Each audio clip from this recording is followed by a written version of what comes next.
ప్రతి ఒక్కరూ కూడా ఏంటంటే విశాఖపట్నంలో లోకల్ ఎమ్మెల్యేలు ఉన్నారు, లోకల్ మినిస్టర్లు ఉన్నారు.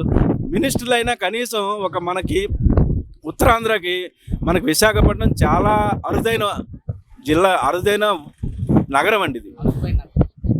మనకి 3 జిల్లాలకి కూడా ప్రతి ఒక్కరూ కూడా విశాఖపట్నం వచ్చి ఇక్కడ చాలా బాగుందని చూసి వెళ్ళడానికి మనకు ఇది చాలా సముద్రం మనకు ఉందండి. పరిశ్రమలు ఉన్నాయి, స్టీల్ ప్లాంట్ ఉంది, అలాగే టూరిజం ఉంది. టూరిజంని మనకి డెవలప్మెంట్ ఇక్కడ నుంచి 30 కిలోమీటర్ల భీమిలీ బీచ్ ఉంది, అలాగే యారాడ బీచ్ ఉంది.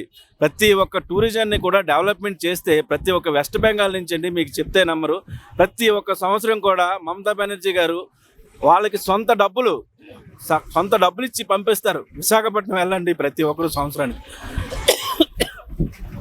అంత మంచిగా ఒక సీఎం, వెస్ట్ బెంగాల్ సీఎం మనకు చెప్పినప్పుడు మనకి ఆంధ్రప్రదేశ్లో కూడా ఒక సీఎం మనకి టూరిజం అని డెవలప్మెంట్ చేయాలండి.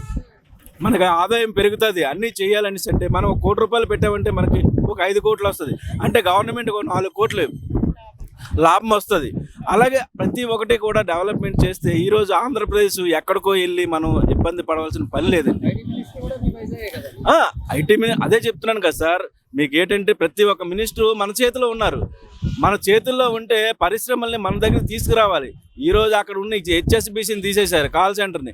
అలాగే ఒక ఐటీ సెంటర్లు ఉన్నాయి, ఐటీ సెంటర్ని పెంచుకుంటూ పోవాలండి.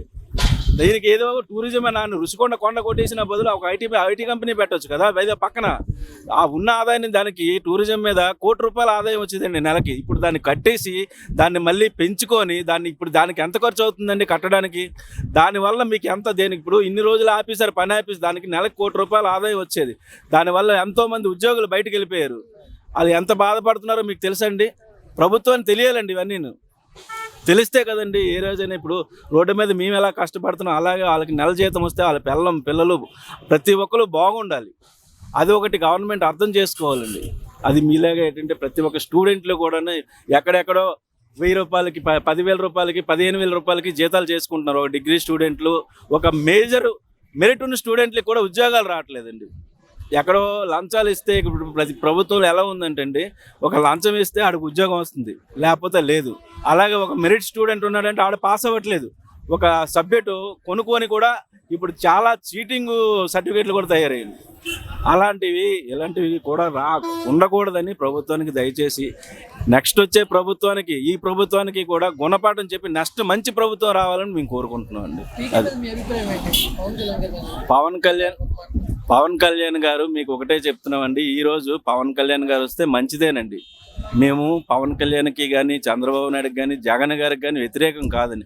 కాకపోతే ఏంటంటే ఇతను చేసే పని ఫస్ట్ సారి ఒక్క ఛాన్స్ ఇవ్వండి అనేసి వచ్చారు అధికారంలోకి. ఆ ఒక్క ఛాన్స్ని కనీసం జీవితంలో ప్రజలు కోలుకోలేని ఒక్క ఛాన్స్ అండి అది ఏంటి. అలాగే పవన్ కళ్యాణ్ గారు వచ్చినా సరే ఆదరిస్తారు, ఎవరు వచ్చినా ఆదరిస్తారు. కానీ గెలిచాక మాత్రం ప్రతి ఒక్క ప్రజలకి న్యాయం చేయమని మేము కోరుకుంటున్నాం.